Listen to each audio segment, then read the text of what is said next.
Ladies and gentlemen, welcome to the Salebox for the 16th of July 2013. My name is TotalBiscuit, rounding up your daily Steam deals. As always, these deals persist for 48 hours, which means that if you missed the ones yesterday that you can find at the bottom of the Steam page, then check out yesterday's Salebox for more information. I won't list the Australian price unless it differs from the American price, which unfortunately it does in a few instances, and pretty much never for the better.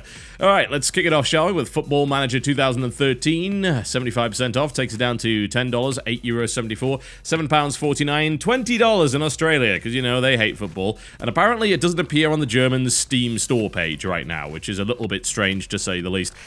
It's probably the best football management game you're going to find. It is a long-running series, to say the least. I have no interest in it whatsoever, I'll be entirely frank, but alongside pretty much every other iteration of this particular franchise, it has been well received by the kind of people that would like to play football management games. And I think that's really all that matters. As it turns out, there's a hell of a lot of people that like playing football management games, but there you go. Mark of the Ninja, 75% off, takes it down to $3.74, €3.74, and £3. Probably the best stealth game we have had in the last few years, without exception. A fantastic two-dimensional stealth game. Pretty much the title which gives you the best feeling of being a ninja ever. I mean, from any game that's ever been released.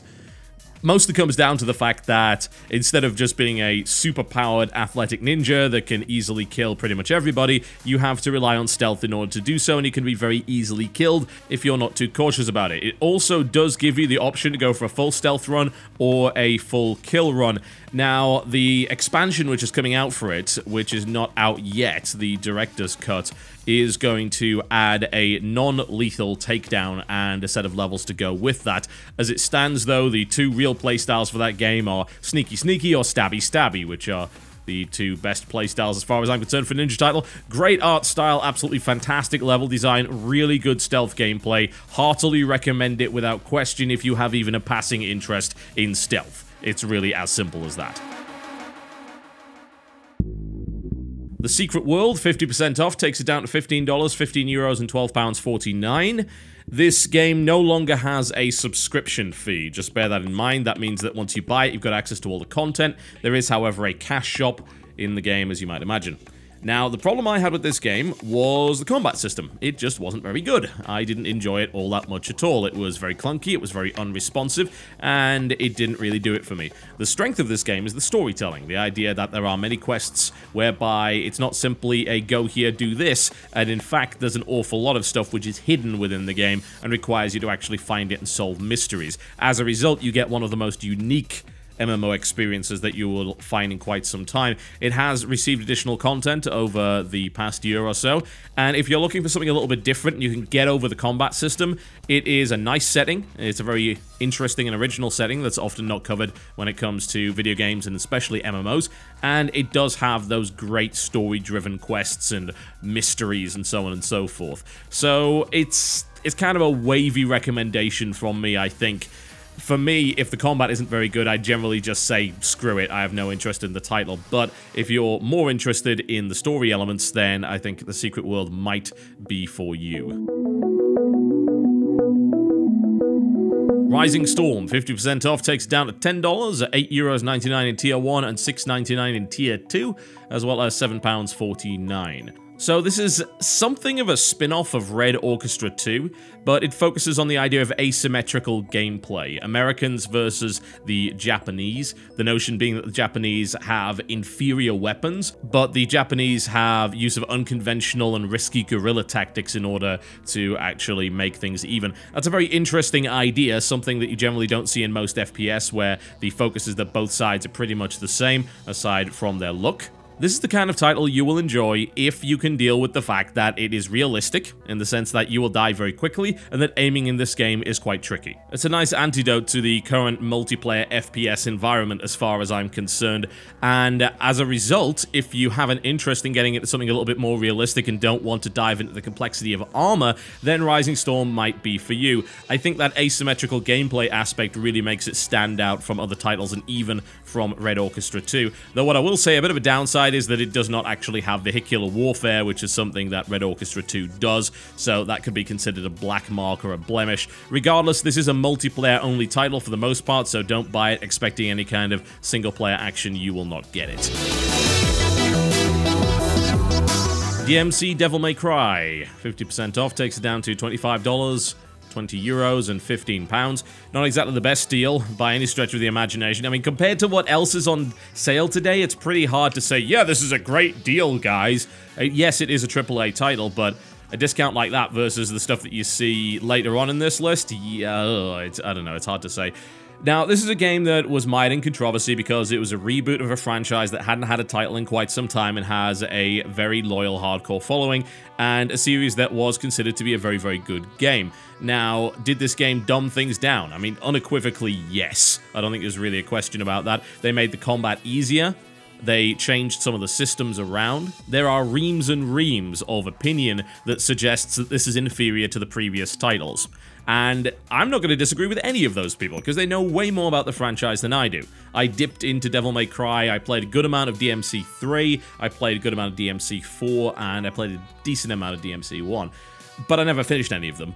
I don't finish video games anyway, so that's not really all that unusual.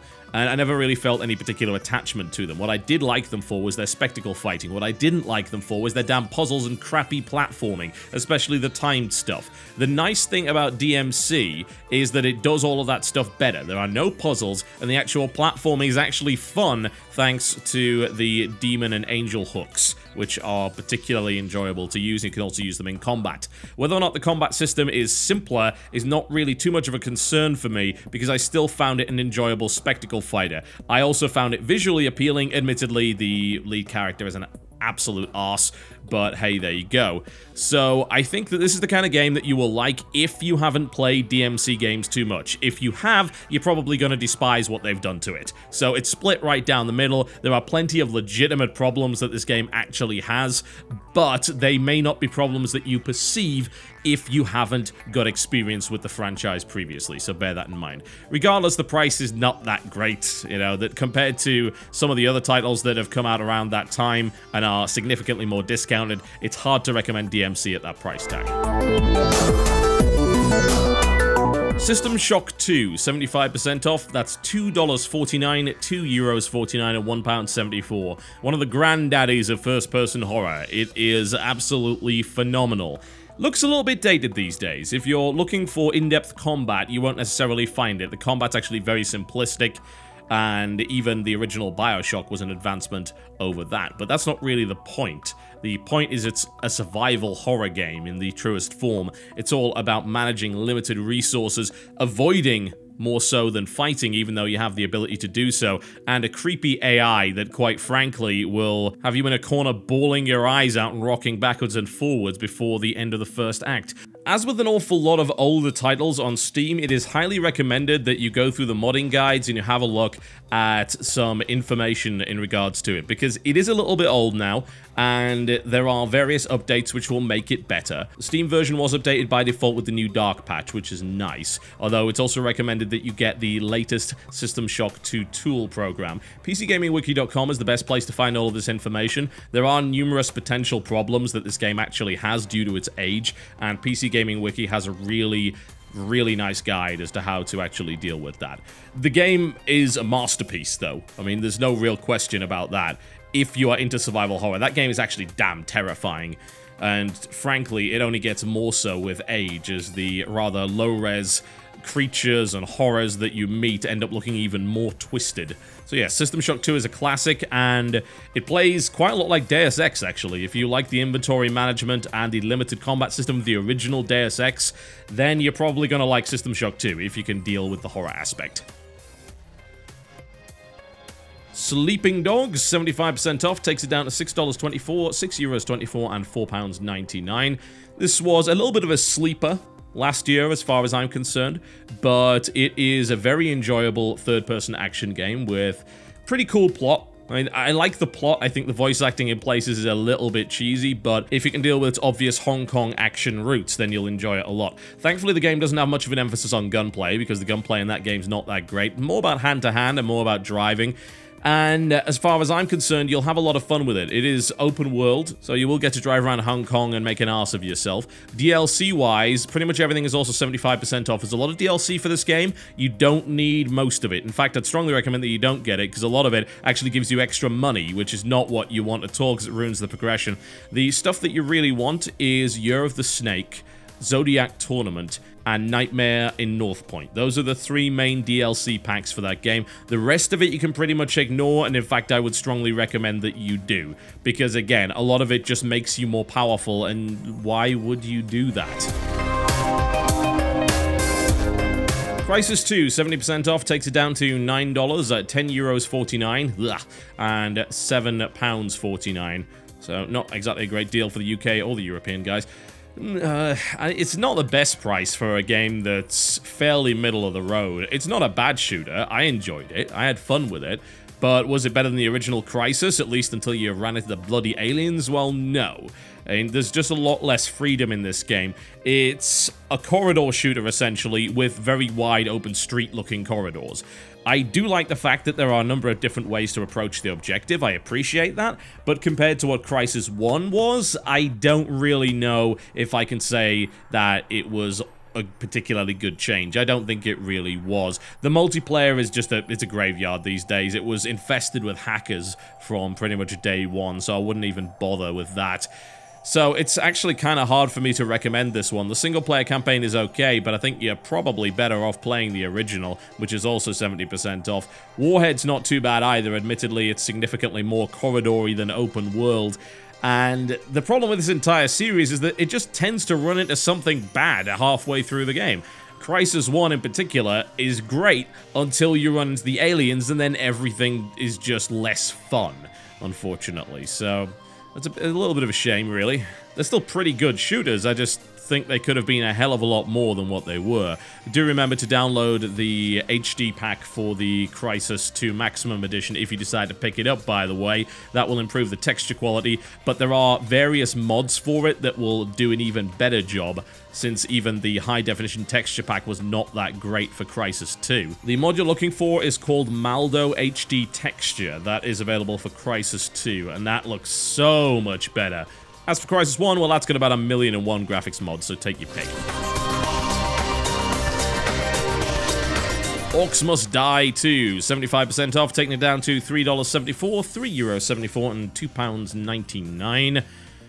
It's awesome. I mean, it really is an awful lot of fun. Very much an iterative sequel. It just adds a lot more stuff, and it also adds co-op multiplayer, which is perhaps the biggest part of that.